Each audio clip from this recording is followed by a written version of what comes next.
Good afternoon, and thanks everyone for coming. You will not be disappointed today.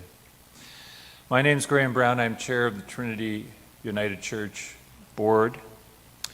The Trinity congregation and the Forest Hill congregation, where you're in the Forest Hill building now, worship together as one in this space.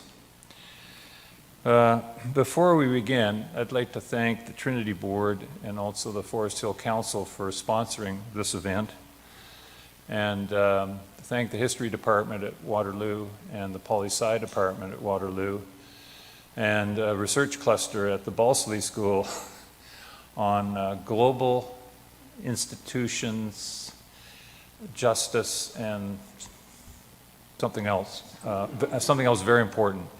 For co-sponsoring. It was very kind of them to support this event. And in addition, I'd like to thank Jasmine Habib, Professor Habib, as head of the Poli-Sci Department, who's with us today, and Barb Hill from the Trinity Congregation, Reverend Gary Clark, who's the minister for both congregations, for very significant help sort of organizing this event today and including the planning. And finally, thanks to Ginger Commission, Bonnie Brockett, and Rosemary Ashworth, who are going to oversee the light supper that's available. We were going to say only students could have it, but you know, I'd feel embarrassed if they were to go in there and hoard for days worth of food. I think we have enough for everyone. So after the Q&A, in the room just around the corner to the left called the Fireside Room, you'll have the opportunity to grab a sandwich. Those who are coming to the private dinner my wife and I are running for the organizers after the event are not allowed to eat anything until they get to our house. So please bear that in mind. So today's topic obviously is timely, and the elements on the ground keep evolving. Very few in Canada exceed Jon Allen's grasp of the history and politics that bring us to today's situation with respect to the war in Gaza, Israel's and Hamas's parts in it, and the recent Trump peace plan. We're fortunate to have Jon with us today to help us understand better a very complicated and tragic situation. Jon's a retired Canadian ambassador with lengthy distinguished service in Mexico, India, Washington, Israel, Spain, and in our embassy at the Holy See. Making valuable use of his intellect, insight, and experience as a diplomat, now in his retirement, he's a senior fellow at the Bill Graham Center for Contemporary International History at the University of Toronto. A frequent guest expert on the Middle East situation on CBC's Power and Politics, and a regular op-ed contributor to the Toronto Star. But Jon's not just active in astute observation about the situation in Israel and Palestine. He's working daily to help bring Palestinian and Israelis together for better mutual understanding and trust. And he does this as chair of Rosanna Canada, a nonprofit building bridges between those two peoples through the health sector. I hope he'll say at some point during his address a few words about that important initiative. So please join me in welcoming Jon Allen.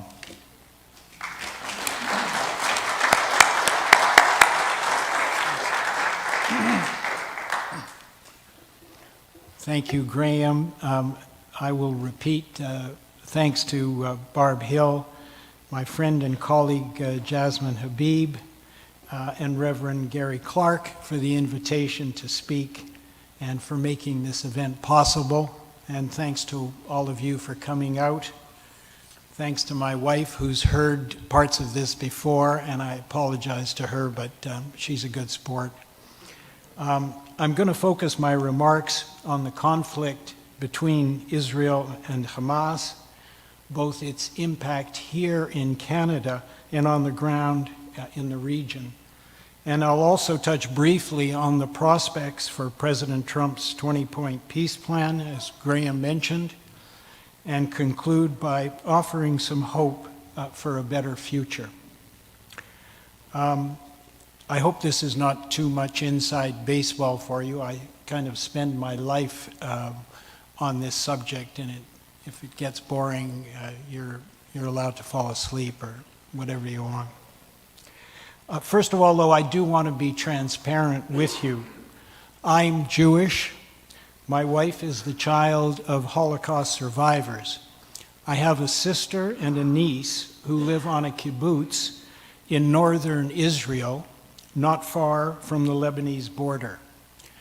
Second, I have been opposed to Israel's occupation of Palestine, the Israel settlement project, and its treatment of Palestinians in Gaza and in the West Bank since long before I was appointed as ambassador to Israel by Stephen Harper.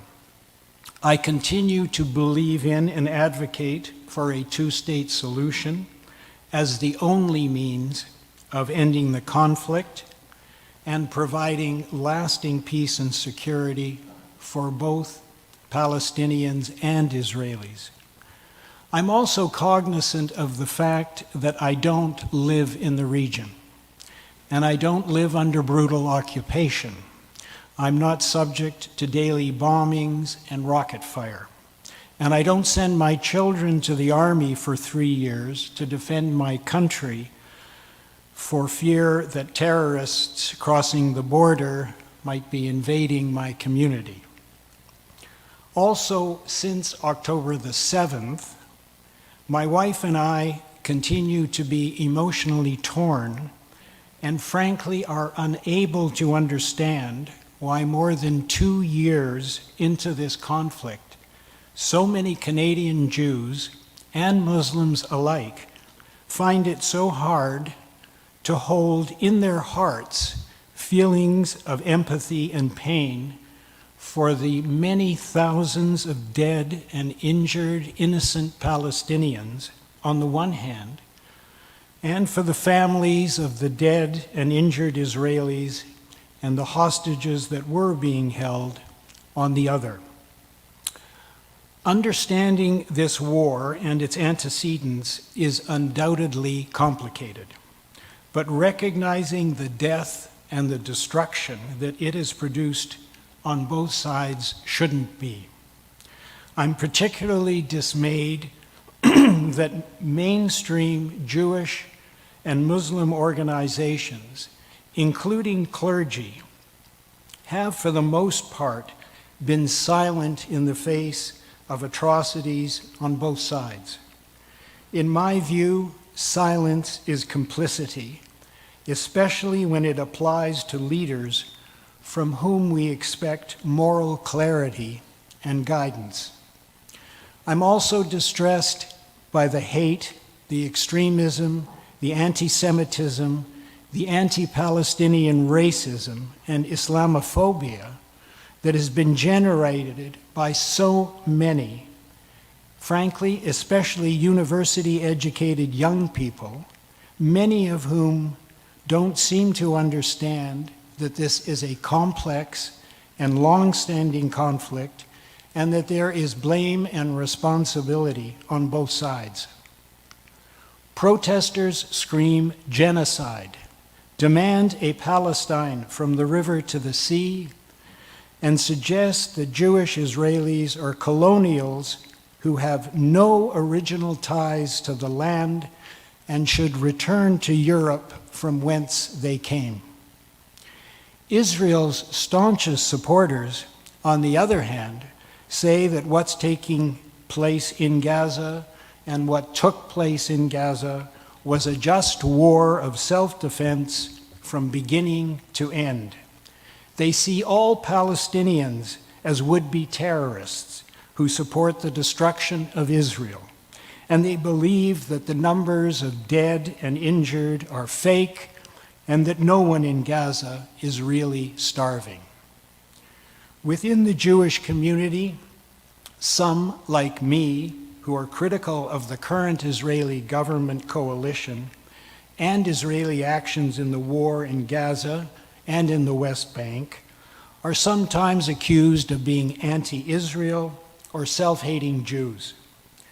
Despite the fact that 70% of Israelis want their prime minister to resign, and that two racist, homophobic, and messianic ministers have outsized power in the current coalition, any public diaspora criticism of the current government and its policies, including its attempts to weaken the independence of the judiciary in Israel or to annex the West Bank, is viewed by them as anti-Semitic or anti-Israel. And the situation is similar for those Palestinians in the diaspora who, while they believe that Hamas's attack on October 7 happened within a broader context, are nonetheless ostracized when they publicly condemn October 7 as a horrific war crime. In Israel and Palestine, the polarization is even more stark. While hard to believe for the rest of the non-Jewish world to understand, especially considering the massive death and destruction that followed in Gaza and the continuing violence and settlement expansion in the West Bank, Israelis remain in trauma. Prior to October 7, hundreds of thousands were protesting a judicial coup attempt by the Netanyahu coalition. After experiencing the horrors of October 7, when their vaunted military and intelligence forces totally abandoned them, leaving 1,200 dead and many more injured and 250 hostages in Hamas's hands, they then faced rocket fire from the Houthis in Yemen, from Iran, and from Hezbollah in Lebanon. The Hezbollah rockets forced the evacuation of 60,000 Israelis from the north. Almost 1,000 Israeli soldiers have died in the fighting, many more injured, and a number have committed suicide. As a result, the majority of Israelis have almost no room for empathy for the 18,000 innocent children murdered in bombing attacks in Gaza, or the thousands of innocent mothers and grandmothers killed after being displaced multiple times, or for the fact that 70% of Gaza has been leveled, including most of the Gaza Strip's hospitals, universities, and infrastructure. Indeed, when polled some months ago, 68% of Israelis supported the Trump-Israeli plan to deport all Palestinians from Gaza. For their part, the Palestinians who have been suffering unspeakable losses, both in Gaza and in the West Bank, have long forgotten the Israelis killed on October 7 or the hostages that were being held until recently. Indeed, given the ongoing occupation, they most likely had little sympathy for them or their families in the first place.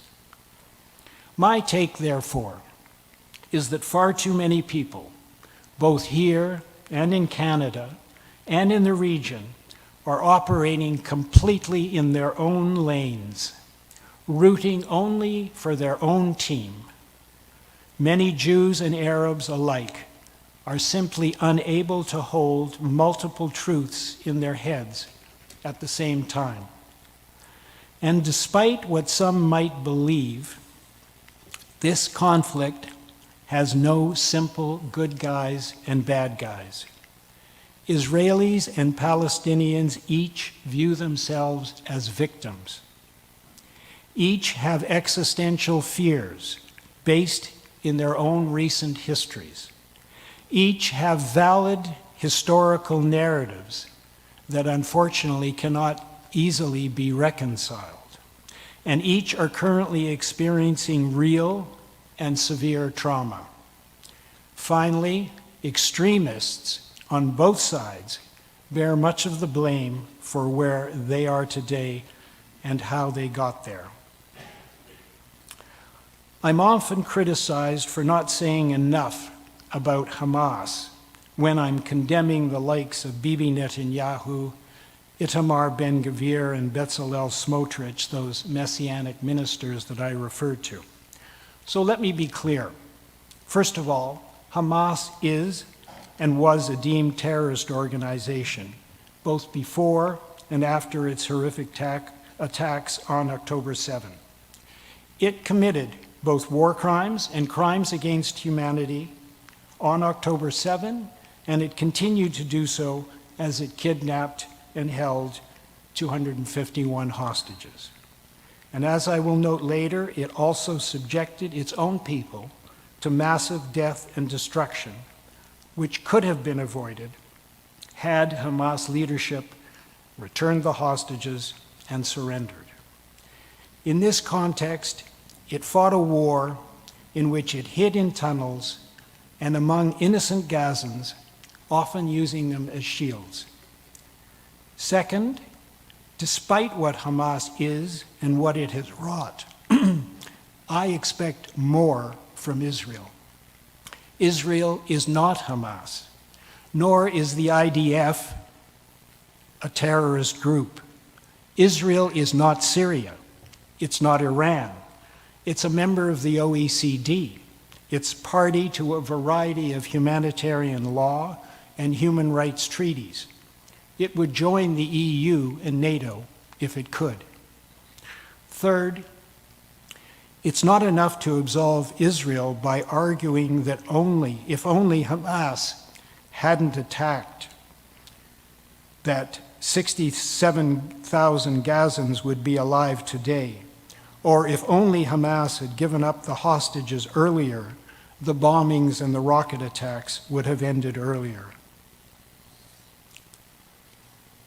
As I was reviewing the events of the past year, I was struck by how often the outcomes in the region turned out to be quite different from what was expected, and in some cases, what was hoped for.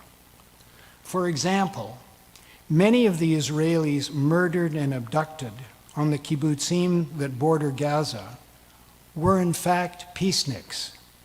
They drove Palestinians from the Gaza and West Bank checkpoints to Israeli hospitals. They hired Gazans to work in their agricultural fields, and they advocated for a two-state solution.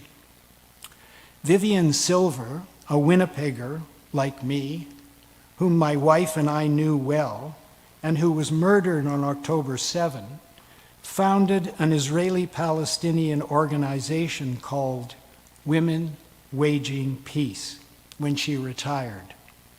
Despite his loss, her son Yonatan continues to advocate for Israeli-Palestinian coexistence. One of the more bitter ironies of this conflict is that the state that was born in large part out of the Holocaust, the first recognized genocide, that was long considered the David among its Goliath-like Arab neighbors, is now before the International Court of Justice, itself having been accused of committing genocide.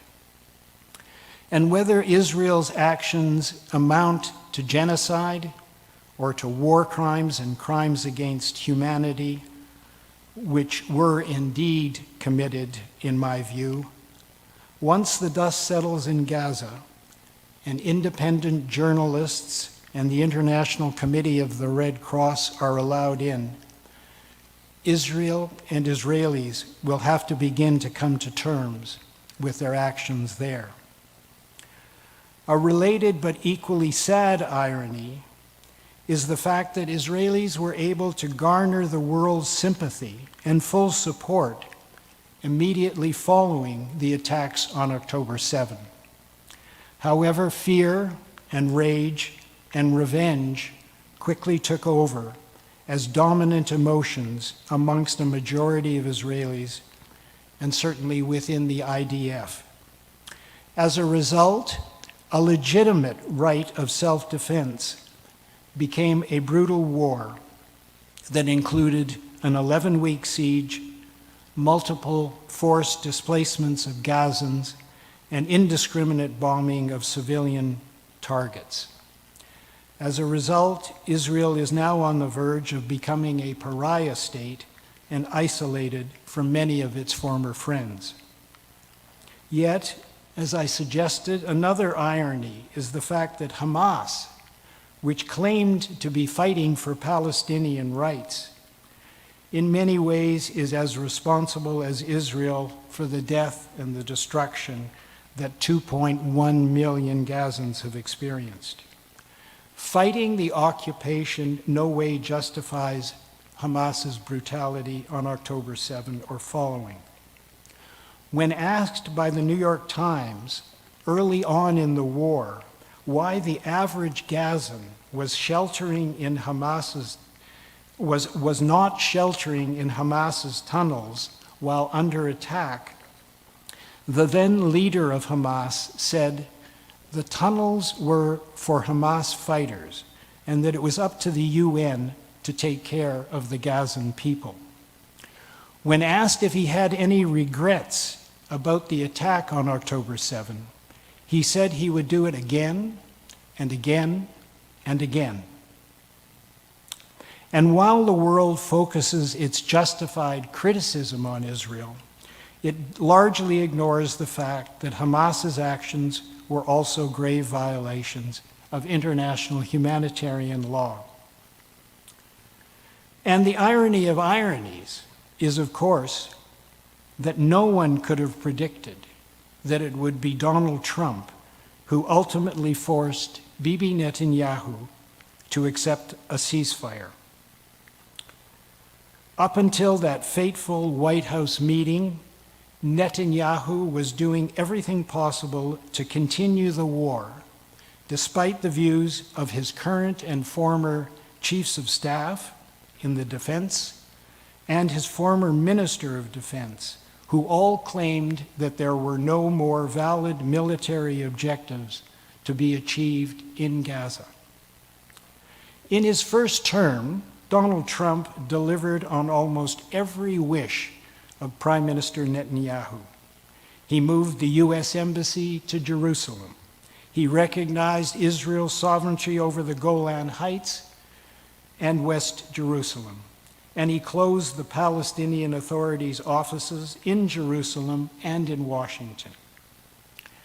Netanyahu did not hide his preference for Trump over Kamala Harris in the last U.S. election, and he got that wish too. While Trump did force the initial January 25 ceasefire, he subsequently advocated for a Gaza Riviera and supported the ethnic cleansing of Palestinians from the Gaza Strip. So it was more than surprising that following Netanyahu's reckless and failed attack on Hamas negotiators in Qatar, Trump put his interests in fostering relations with key Gulf states ahead of his relationship with Bibi, and forced him both to apologize to the Qatari emir and to accept a ceasefire. Just to be clear, the Trump 20-point plan is neither the deal of the century, nor did it solve a 3,000-year conflict. The conflict started in the mid-20th century, and the Trump plan deals only with the future of Gaza and makes only a vague reference to a path towards Palestinian self-determination. It unfortunately says nothing about the West Bank, where settlement expansion is moving forward faster than ever before, and settler violence, under the watchful eye of the IDF and the Israeli police, is rampant and is also increasing. Finally, on the question of the unexpected, Prior to October 7, Prime Minister Netanyahu seemed to be on the verge of an agreement with Joe Biden and the Crown Prince of Saudi Arabia, Mohammed bin Salman, or better known as MBS. That agreement would have solidified Israel's integration into the wider Middle East, a wish that every Israeli prime minister has had since Ben-Gurion, the first Israeli prime minister. This was even though Netanyahu has made clear for years that he opposes the establishment of a Palestinian state, and that historically the Saudis had made at least a pathway to a Palestinian state a precondition for Israel's integration. October 7 intervened before the agreement can be concluded.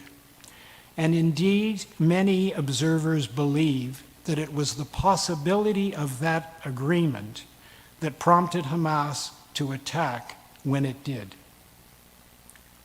Israel's response in Gaza, its continued activities in the West Bank, and its attack in Qatar have set back the policy and the possibility of that integration. Moreover, in the West, Israel's actions prompted a number of states, including Canada, France, the UK, and others, to finally recognize Palestine as a state and to reaffirm their support for a two-state solution. Everything that Bibi Netanyahu never wanted. Let me turn briefly to the implementation of the Trump peace plan. In my view, neither Netanyahu nor Hamas would have agreed to the plan if not for Donald Trump. Trump forced Bibi to accept it, and he worked with Qatar, Turkey, and Egypt to force Hamas to agree also. Phase 1, the ceasefire and exchanges of hostages and prisoners, detainees, is almost done. And the ceasefire is holding so far, despite some real challenges. The next phases are much more difficult. The IDF occupies 53% of Gaza, and Hamas and a variety of other militant groups and clans occupy the rest. Israel says it won't withdraw until Hamas disarms, and Hamas claims it won't disarm fully until a Palestinian-led body assumes a degree of control in Gaza, and it has assurances that Israel will withdraw. Meanwhile, the U.S. has drafted a UN Security Council resolution to empower a multinational force to enter Gaza, to bring rule of law, and to allow for a Palestinian-appointed technocratic government to begin to rule, along with an oversight board to be led by, of all people, Donald Trump and Tony Blair. It's not clear whether we'll ever get to phase 2. It's not clear whether this stabilization force will enter, will disarm Hamas. We can only hope that it will and that peace remains. Turning very briefly to the region at large, a Coles Notes summary is that in addition to turning Hamas from an army with 4 battalions, rockets, heavy arms, and tunnels into an insurgency, which is what it is today, Israel also achieved major victories in Lebanon against Hezbollah. This not only weakened Hezbollah, but it also stripped Iran of its strongest and most important proxy and the 50,000 rockets aimed at the heart of Israel. Then Israel, with Donald Trump's help, successfully knocked out Iran's air force and air defense infrastructure and dealt a blow, but not a fatal one, to Iran's nuclear program and certainly to its pride. These Israeli successes, taken together with the fall of the Assad regime in Syria, that cuts Hezbollah off from Iran's arms shipments have significantly changed the strategic and military environment in the region. But as is often the case with Israel, the question remains, will it use these wins wisely as buffer zones and seek diplomatic relationships with the new Lebanese and Syrian governments? Will it withdraw from Syrian territory it's recently occupied? Or will it choose to try to become a regional hegemon, remain in parts of Lebanon, Gaza, and Syria, and possibly become enmeshed in military quagmires there? Despite my doom and gloom, and I know there was lots of it, I'm now going to suggest that notwithstanding this war, notwithstanding the efforts by Netanyahu to dismantle Israel's democracy, notwithstanding the devastation in Gaza and the corruption and nepotism within the Palestinian Authority, and the missed opportunities that the Palestinians have had in the past, I remain a glass half full person. I truly believe that saner heads can and will eventually prevail, that new, more moderate leadership on both sides will appear, and that governments in Israel and in Palestine will realize that none of the 7.5 million Arabs and the 7.5 million Jews who live between that river and the sea are going anywhere. So where do I find hope? First, as I mentioned, the recognition of Palestinian rights and the requirement for a two-state solution was, contrary to what some would have you believe, made all the more obvious by October 7.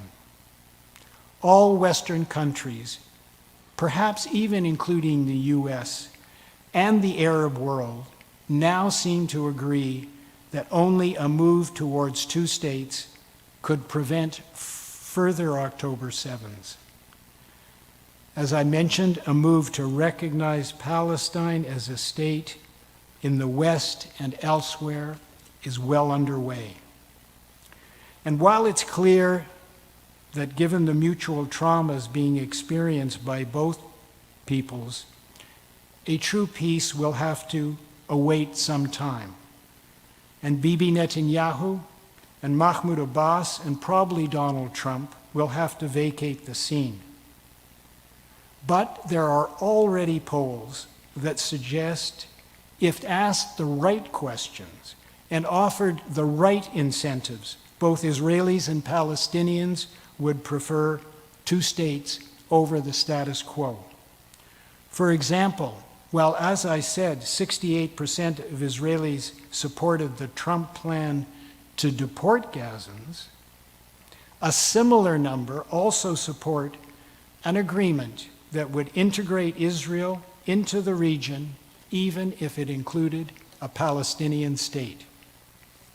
Second, past failures at peace and missed opportunities shouldn't mean that you never try again.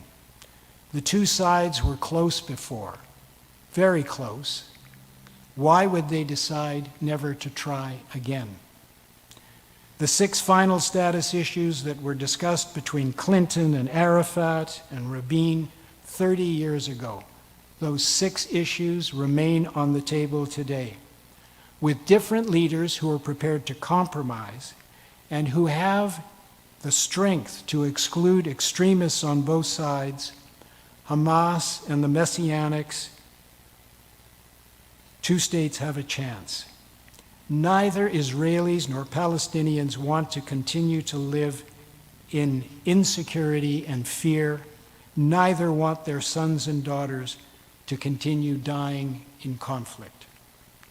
And if you don't believe me, you can ask former Israeli Prime Ministers Ehud Olmert and Ehud Barak, who agree that two states is the only way forward. And they were the two leaders who offered the Palestinians deals years ago that were rejected, but they now advocate two states. Ask the former Palestinian foreign minister, Nasser al-Kidwai, who is traveling with Olmert, preaching two states. Ask the former heads of Mossad, the IDF, and the Israeli Security Service, who are part of an organization called Commanders for Israel's Security. There's hundreds of them there. They all agree that two states for two peoples is the only way out of the current morass, and that Israel's real existential threat is not external, not Iran, but it's the threat from within. Third, let me also remind you that few people believed that the conflict between Catholics and Protestants in Northern Ireland would end after 400 years of fighting. Few believed that apartheid would disappear when it did. And no one suspected that the Berlin Wall would fall in 1989 when it fell. Anwar Sadat, the president of Egypt, was in the Knesset, Israel's parliament, talking peace 4 years after the brutal Yom Kippur War, and he signed a peace treaty with Israel 2 years later. Approximately 80 million people died during World War II. Yet just 7 years later, the European coal and steel community, the precursor of the European Union, was formed. Hated enemies came together in common cause and in peace. Surprises happen in international relations, and sometimes horrific events like on October 7 and the war that followed can force people to change their perspective, to get out of their lane, and to move to the center where compromise and peace and security exist. Amos Oz, the late Israeli author, described this conflict as ending in two possible ways. It's like a play, he said, that can end like a Shakespearean tragedy, where, when the curtain falls, everyone on stage is dead or dying. Or it can conclude more like a Chekhovian drama, where at the finale, everyone on stage is depressed, distraught, and unhappy, but still alive. Let's hope that the current conflict sticks to Chekhov's ending. And now I'll just follow up on what Graham said and talk for a minute about the other thing that gives me hope. And it's this nonprofit that I chair called Rosanna Canada. We're part of an international network with affiliates in Germany, in the US, the UK, Australia, and of course in Israel and in Palestine. We raise funds for projects in the health sector in Palestine and in Israel. The goal is to use health as a vector to bring Israelis and Palestinians, medical professionals, and others together in an atmosphere of respect and dignity and trust, and at the same time to help build a sustainable Palestinian health system. Our latest projects involve funding a primary health care clinic for over 5,000 Gazans in a tent near Deir al-Bala in central Gaza, and providing primary health care to women and children in remote West Bank villages using Israeli technology to assist Palestinian doctors and nurses. We're in the planning stages for a project that will provide laser-printed prostheses for Gazan children who've lost their limbs during the conflict. Despite the horrific events of the last years, our health professionals have been able to work and to train together. Our own staff, made up of Christians, of Muslims, and of Jews, survived the emotional challenges of October 7, and all our projects continued to operate. Seeing these projects in action and knowing that we can continue to succeed in our goals of building trust, that gives me hope. So if you're feeling distressed and hopeless and wonder what you can do to respond, check out Rosanna Canada's website, and you might even consider donating. Thank you very much. I'm happy to take your questions.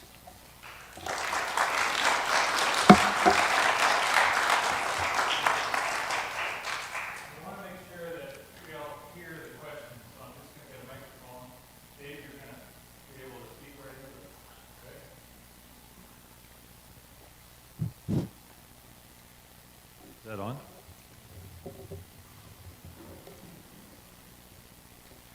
Okay, son?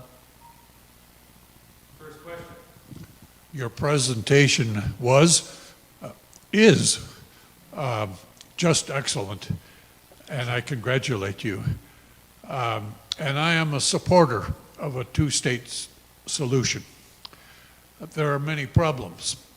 One of the biggest is the Palestinians have proven over many decades that they are unable to govern themselves. You mentioned a number of years ago in the Arafat days, they had two agreements presented to them that would have given them everything they want today. They turned both down. And so now they are unable to govern themselves because of corruption, because of incompetence, because of religion. And if that's the case, how can a two-state solution happen? Thanks very much. You're right. There were a couple of offers on the table. I should say that there's a fair bit of dispute about the clarity of the offers. Ehud Olmert made an offer 6 weeks before he was indicted on a piece of paper. And it was a good offer. I've heard from the U.S. ambassador at the time. But I will accept that those were two offers that, had they been accepted and had they been implemented, and there was questions about that and the sincerity on both sides, the Palestinians would be in a much better place today. I don't disagree that there is corruption and nepotism within the Palestinian Authority. I think most Palestinians would tend to agree. There is not corruption and nepotism within the technocratic and bureaucratic government that actually runs the West Bank. Gaza, of course, is a different proposition, but you should be aware that even in Gaza, the Palestinian Authority, which is centered in the West Bank, continues to operate a lot of the municipal functions side by side with Hamas. My experience with Palestinians in the West Bank is that there are many Palestinians, highly educated, some of the most highly educated Arabs in the entire Gulf and Arab world, entrepreneurial, who, had Mahmoud Abbas allowed the last election to take place, would have run and might have been governing now. I truly believe that Palestinians want a state, they want their state. The vast majority realize that one state from the river to the sea is not going to happen, that two states is the best that it's going to get, and Israelis are going to have to come to that agreement too. And I believe that as our Prime Minister and the Prime Minister of the UK and many others said when they recognized Palestine as a state that yes, the Palestinians have got to improve their government, their governance, their transparency, their accountability, no question about it. But Palestinians have been living under a brutal occupation for 58 years. It's not easy to govern. In Gaza, where Hamas won a fair election, then through the Palestinian Authority, not all of them, but certainly the politicos out in 2006, have governed with an iron fist. There's no question about it. And the only way for Palestine eventually to have a state that brings together the West Bank and Gaza is for Hamas to be out of the picture, certainly as a military force and probably as a political force. But it's possible. It's possible. And frankly, it is the only way. It is the only way that, as I said, these two peoples who share this land are going to be able to live together. A one-state solution means one of two things. It either means that Israel, a minority, is going to govern over those 7.5 million Arabs, and that's called apartheid, because eventually the Arabs are going to be the majority and Israel is going to govern over them if the situation that exists now continues. The other option is that that Arab majority governs over the 7.5 million Jews that are there. And that's not going to happen. If you believed in democracy and you thought that all people could live happily ever after if only there was a free and fair election and the Jews would be comfortable living under an Arab majority, then you might think that that was the way to go. That's not the way it's going to go, and frankly, as a Jew who knows what the history of Jews living under majorities has been as far as 2,000 years ago, as far as the Russian pogroms, as far as the Holocaust, I don't think Israelis are going to buy into that. And I don't think Jews in the diaspora are going to buy into it either. So one state's not going to happen. It's got to be two states. And there is talent, and there are people in Palestine now who are ready to govern if they're given the chance. And Israel's got to give them the chance. And more moderate leadership, not in the offing perhaps right now because Israel's political class has moved right, and Palestinians are feeling deceived and distraught and suffering so much. But over time, I do think that it will happen.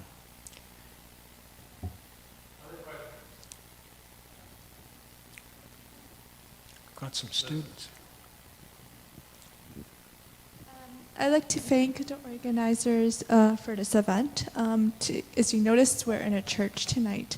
I wanted to ask about the minorities in the region, specifically the Christian populations, which are often erased from these conversations, as Palestinians are seen as a monolith, primarily Muslims, and then the Jewish people often overrepresentative of the Orthodox community, when in reality a lot of them are very secular.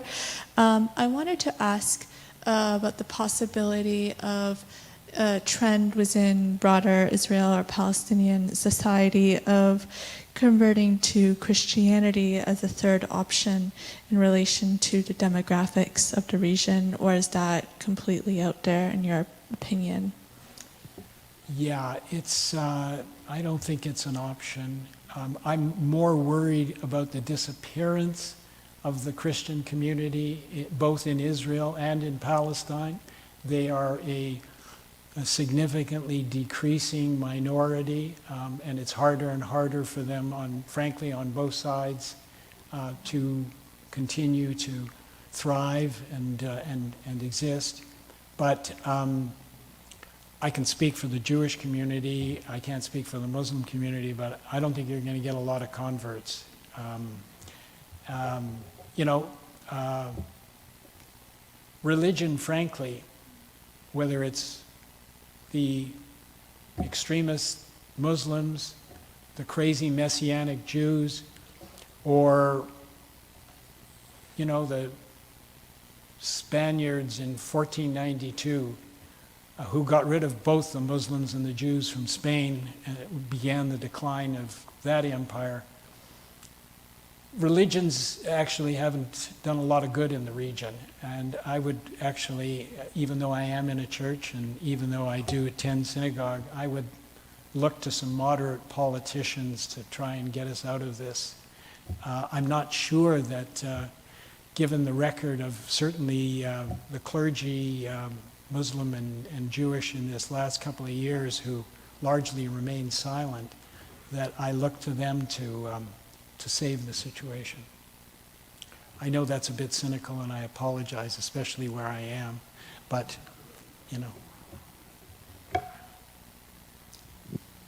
Thank you so much again for your talk, and I'll echo a lot of the things that my colleague mentioned as well. I have a specific question related to the international response to the conflict. Do you think that the current response by states, specifically like Canada, goes far enough, or do you think that they could do more? And if they could do more, what would some of those actions be? Yeah. Well, certainly before Trump intervened and the war was ongoing, Israel was in the process of leveling Gaza City, my view was that while Carney and others had begun to finally speak out, there were a series of declarations, we had sanctioned Ben-Gvir and Smotrich and others, we had recognized Palestine, you know, these were good moves, they were positive, I was happy.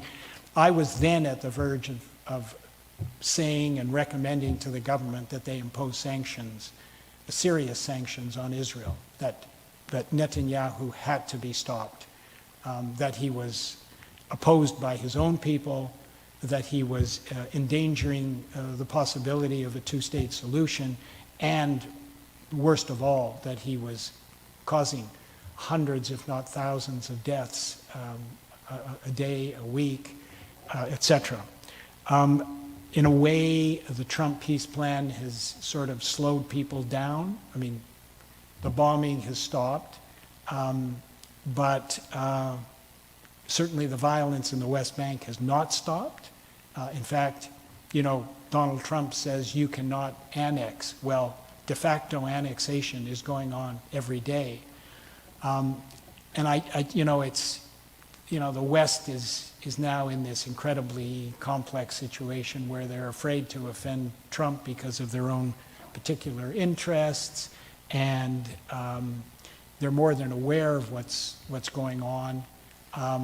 But, you know, you sort of say, do we want to try and advance this Gaza peace deal rather than sanctioning Israel at this point? I think people are in a kind of wait-and-see mode. Hopefully the UN Security Council resolution will come through. Hopefully a stabilization force will go in there, things will settle. I wouldn't bet my house on it, but and then we'll see. But you know, the president of Israel finally spoke out about violence in the West Bank. You know why? Because these crazy settlers not only were attacking and killing Palestinians, they started attacking IDF soldiers. I mean, it's this is how bad it's gotten there. So yeah, I think sanctions should remain on the table. There's already a lot of Israelis that are being shut out of music events, and you know, there's a cultural, sports kind of boycott beginning, a kind of BDS, that boycott, divestment, sanctions project that never really got off the ground much, but now is getting off the ground. I said that Israel is becoming a pariah state, and young Israelis, you know, what always happens in these cases is young Israelis who are progressive and opposed to Bibi, and they're writing or singing, etc. They're the ones that are going to get hurt by this, not necessarily the soccer players who could be right wing. But I think that's what has to happen. There's great argument about whether sanctions motivated the end of apartheid or not. I think we it has to be given a shot, and Israelis have to realize. I mean, whenever this stuff is talked about, Israelis say the world hates us. They don't get it. They're anti-Semitic. They've got to realize that when Canada, the UK, France, countries that have supported Israel from day one, are taking these kinds of actions, that this isn't about anti-Semitism or anti-Israel. This is anti-policies that are being carried out by a frankly brutal coalition. Other questions? I think we have time for some more questions. Luke? Thank you. Thank you again for a wonderful expose of what's going on. Quick question. Recent days there have been news about partition, and I want to be as optimistic as you are. What effect would that have? Could you comment on that? Partition in Gaza? Yes. Yeah. Well, this is a real problem because, as I mentioned, right now in Gaza, 53% of it is controlled by the IDF, 43% by Hamas and by others. I think if Netanyahu and his crew had their druthers, they would keep that 53%. They would occupy it. Instead of the open-air prison that existed before, where Israel stayed outside and just prevented anything from coming in or going out, etc., they would actually occupy that. They're talking about building homes, probably apartment buildings, and then allowing vetted Gazans to move there. And they would essentially be occupied, and then Israel would let the rest of Gaza run wild. That's one scenario. I am hoping that Trump cares enough about his peace plan and about expanding the Abraham Accords that he'll push back against this. There's a very interesting situation ongoing right now. There are somewhere between 50 and 200 Hamas fighters in tunnels in the 53% of the area. And they want to get out, and right-wing Israelis would like to kill them all. And the idea that is being sort of proposed is that they disarm, just like the world wants all of Hamas to disarm, and that this would be a kind of pilot project.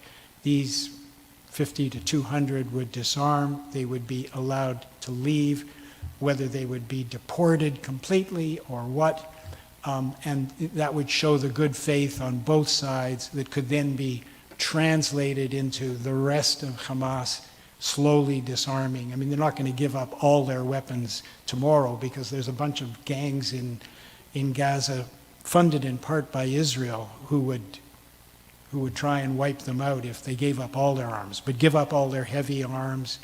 And so that's, people are talking about that, hoping. I don't know. I think my real hope is that this holds until there's an election and Bibi is defeated and a more sane coalition is elected, which won't be center-left, and it won't be a bunch of peaceniks, and it won't be arguing for 2 states, but it will be sane. It will not be vile. and totally political, and the way the current government is. Keep your fingers crossed. Other questions?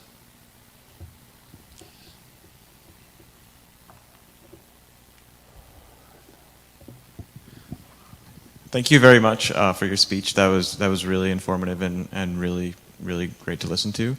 I just wanted to ask, you mentioned about sort of extreme views on both sides. So one, like protesters, for example, who believe that Israelis should go back to Europe, and on the other side, where any criticism of Israel is anti-Semitic, that sort of duality. And I'm just wondering, because I've had conversations with people on both sides, and they can sometimes be difficult conversations. And I'm wondering if you have any advice. Maybe this is more of a broader communication relationship question, but if you have any advice for dealing with those difficult conversations, because on one hand, I want to share what I think are the right ideas, but obviously I also don't want to entrench people in their positions. Well, thank you for the question, and thank you for what you do to try and not polarize the situation further, but actually do what I'm trying to do right here. I mean, I think all you can do is recognize, as I suggested, that the situation is complex, that the deaths and destruction that's happened in Gaza is horrific. Try and understand the Israeli side. I don't buy into the colonial perspective myself. I mean, Jews have had ties to that land for a long time. There's no question that there were many, many more Arabs there before the 20th century, but those numbers increased. But there have been ties. So I don't buy the colonial argument, but I think you have to recognize why people see it that way. I think, if somebody says, Jews should go back to Europe where they came from, you can remind them that the last time they were in Europe, it wasn't a great experience. In fact, the Europeans then were telling them to go to Israel. Now, people are telling them to go back. So, but you've got to, at the same time, understand and accept that the occupation is brutal. It's unacceptable. It can't continue. So, I would just try and be open and listen to both sides, and try and, I've always thought that the vast majority of people in the protests on campus were anti-war or anti-Israel policies. Then there was, anti-Israel period, let's do away with Israel and have a majority vote. And then there was some anti-Semitism, pure and simple anti-Semitism. So, trying to separate out those things in my own mind, and not to minimize the anti-Semitism that's being felt, but not to accuse everybody that criticizes Israel for being an anti-Semite or being anti-Israel. You can be critical, just the way we're critical of America without hating all Americans, just some. But keep it up. Other questions? Have we come to the end of the questions? Barb.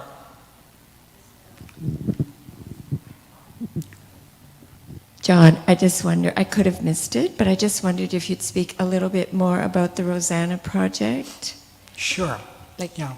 how it is. Yeah, so Rosanna's been around for 11 years. It was started by an Australian named Ron Finkel. He had been the president of something called Hadassah Australia, which raised money to support these two hospitals in Jerusalem that basically serve the Arab Israeli and Jewish Israeli population in and around Jerusalem. And what he saw when he went up to the pediatric oncology or the pediatric cardiology wards was a covered Muslim woman sitting beside a covered ultra-Orthodox Jew whose kids had just come out of chemotherapy, an operation, and they were sitting there and chatting. And he realized then that, that health, where people suffer and they suffer together, everybody's equal, everybody's blood is the same color, was an area where you could use health as this vector to promote peace, trust, dignity. Most Israelis never see a Palestinian in the West Bank or Gaza. They never go there. They have no idea how brutal the occupation is. Most Palestinians never, I mean, some work in Israel, but most Palestinians don't interact. We had 250 Palestinian nurses, and we're talking West Bank now, not Arab Israeli, West Bank nurses and 250 Israeli nurses training together in subspecialties, teaching the Palestinians Hebrew and teaching the Jewish, teaching the Israelis Arabic, and offering them courses in conflict resolution and resilience. We trained, we're not doing it now, it's finished, but we trained 20 Arab Israeli, 20 Jewish Israeli, and 20 West Bank Palestinians in PTSD in children. And this was before October 7, but you can imagine there's plenty of PTSD in children going on before. As I said, we have this unit. It's a Rosanna van. It has a Palestinian gynecologist, GP, nurse, dentist. They go out to these remote villages in the West Bank where mothers and children have rarely seen a doctor.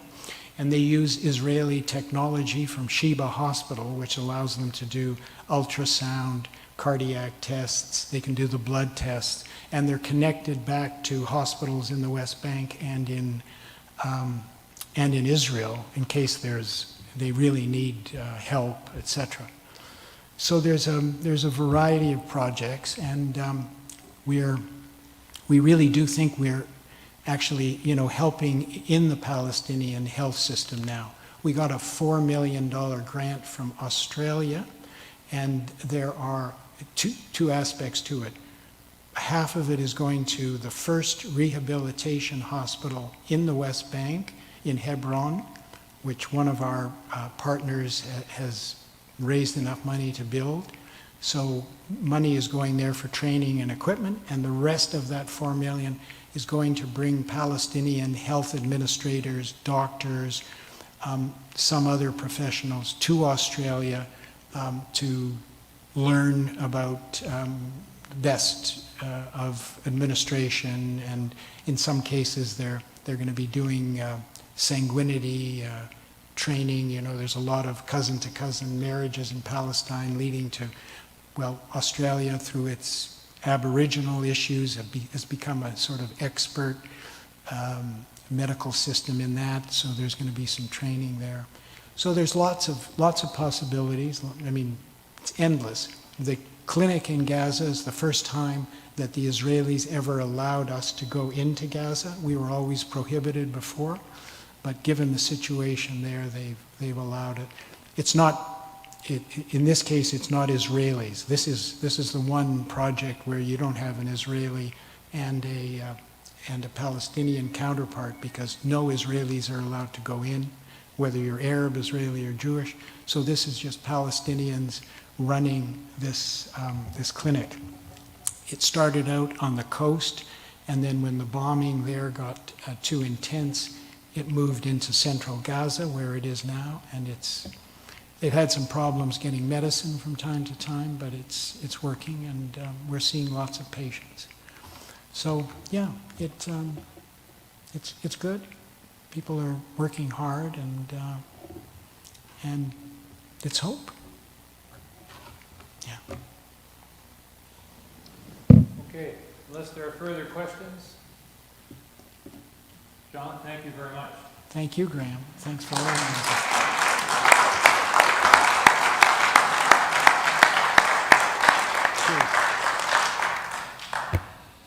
So thank you for, well, you said you were depressing us, but I don't think so. A sober but somber analysis of the Middle East situation at the moment, and we appreciate it very much. And we appreciate you, the audience, and your questions a lot as well. As a matter of fact, so much that we're going to feed you.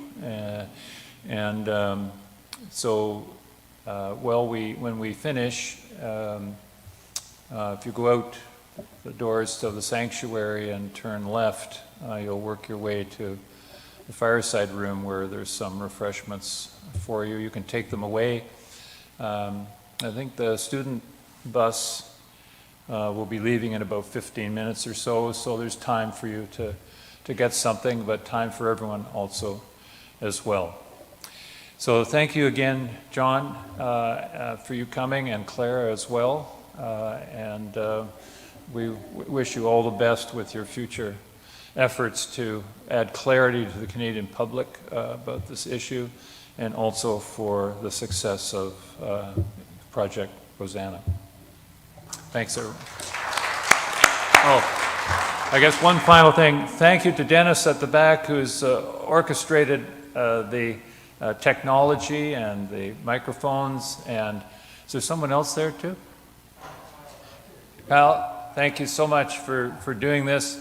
We have recorded the presentation and the questions so that it will be available on a YouTube site, or there'll be a link to it, and we will send that around to everyone that we advertise the event to, so that if they didn't make it today but want to see it, they'll be welcome to watch it on their own computer or tablet.